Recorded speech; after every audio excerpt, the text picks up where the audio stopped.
आज जो मैं आपको किस्सा बताने जा रहा हूँ वो हमारे कस्बे के भूतहा अस्पताल का है। सारे कस्बे के लोग इस अस्पताल को भूतहा अस्पताल कहते हैं। इस अस्पताल का असली नाम विक्टोरिया अस्पताल है। इस अस्पताल को आज से करीबन 100 साल पहले अंग्रेजों ने बनवाया था। उस अस्पताल के सामने एक कब्रिस्तान है। मेरे दादाजी ने मुझे बताया था कि आज से 60 साल पहले इस अस्पताल में ऑपरेशन के दौरान एक लड़की की मौत हो गई थी। तब से उस लड़की की आत्मा उस अस्पताल में भटकती है। रात ढलते ही कोई भी इंसान उस रास्ते से नहीं गुजरता है क्योंकि उस लड़की की आत्मा राहगीरों को परेशान करती है। हालांकि मैं दादाजी की बताई पुरानी भूतहा कहानियों में ज्यादा विश्वास नहीं करता था। एक रात मैं अपने दो दोस्तों अंकित और राजू के साथ रात को बाइक पर घूम रहा था। तभी मेरे एक दोस्त ने मुझसे विक्टोरिया अस्पताल वाले रास्ते से चलने को कहा। हम में से कोई भी ज्यादा भूत प्रेतों पर विश्वास नहीं करते थे और हमने उस रास्ते से जाने का पक्का किया। उस समय रात के 10 बज चुके थे। हम तीनों ने ये बात अपने परिवार वालों को नहीं बताने का वादा किया और उस रास्ते पर निकल पड़े। जैसे ही हम उस रास्ते से निकले, रास्ते पर रेत होने की वजह से हमारी बाइक फिसल गई और हम तीनों धाम से बाइक से दूर गिर गए।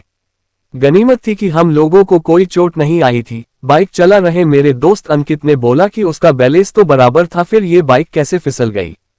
हालांकि वो थोड़ा डर गया था तो मेरे दूसरे मित्र राजू ने बाइक चलाने को कहा। अब राजू बाइक चला रहा था। हम 1 किलोमीटर ही चले थे कि अचानक हमारी गाड़ी का टायर पंचर हो गया और गाड़ी की स्पीड तेज होने से गाड़ी इस बार फिर पिछली बार से भी दूर तक फिसलती गई। इस बार हमें कोहनियों और घुटनों पर थोड़ी चोट आई थी। अंकित फिर से बोला कि इस जगह में जरूर कोई गड़बड़ है, हम लोग वापस उल्टे चलते हैं। लेकिन मैंने और राजू ने उसकी बात नहीं मानी और बाइक उठाकर पैदल चलना शुरू कर दिया। हम थोड़ी दूर ही चले थे कि अचानक किसी लड़की के चीखने की आवाजें सुनाई दी। ये सुनकर हम रुक गए और अंकित बोला, यार तुम लोगों को चीखने की आवाज सुनाई दी क्या? हमने उसकी बातों को अनसुना कर कहा कि कोई जानवर की आवाज होगी। 5 मिनट चलने के बाद फिर वही चीख फिर से सुनाई दी। इस बार तो हम दोनों को भी थोड़ा डर लगने लगा। हम तीनों ने वापस चलने के बारे में सोचा, लेकिन हम रास्ते के बीच में आ गए थे। पीछे चलने में 3 किलोमीटर और आगे चलने में 2 किमी और बाकी थे। हम लोगों ने आगे जाने का सोचा। थोड़ा आगे चलने पर हमें बरगद के पेड़ के नीचे एक औरत दिखाई दी। इतनी रात को अकेली औरत को देखकर हमारे तो रोंगटे खड़े हो गए थे। हम लोगों ने पीछे मुड़ने का सोचा, तभी वो बूढ़ी औरत चिल्लाई, बेटा रुको, मुझे हाईवे तक का रास्ता बता दो। हमने पूछा कि इतनी रात को आप इस रास्ते से कैसे निकल रही हो? तो उस बुढ़िया ने कहा कि मैं पड़ोस के गांव की रहने वाली और मेरे पास पैसे नहीं है, इसलिए मैं पैदल ही निकल पड़ी। हाईवे के उस पार मेरा गांव है। हमने उस बुढ़िया की बात का विश्वास कर लिया और आगे निकल पड़े। रास्ते में वो बुढ़िया हमसे सारी बातें पूछने लगी। बुढ़िया हम तीनों के पीछे चल रही थी। हम तीनों दोस्त अब अपनी बात कर रहे थे।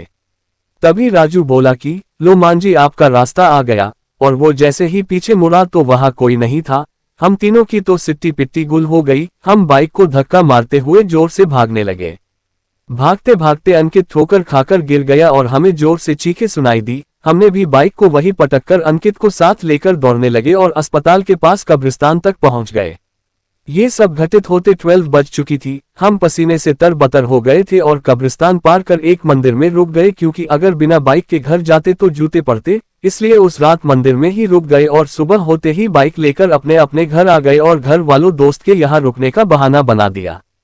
उस रात के बाद से हम उस रास्ते से कभी नहीं गए। मुझे आज भी सपनों में वो भूतिया बुढ़िया और चीखने की आवाजें आती है। समाप्त।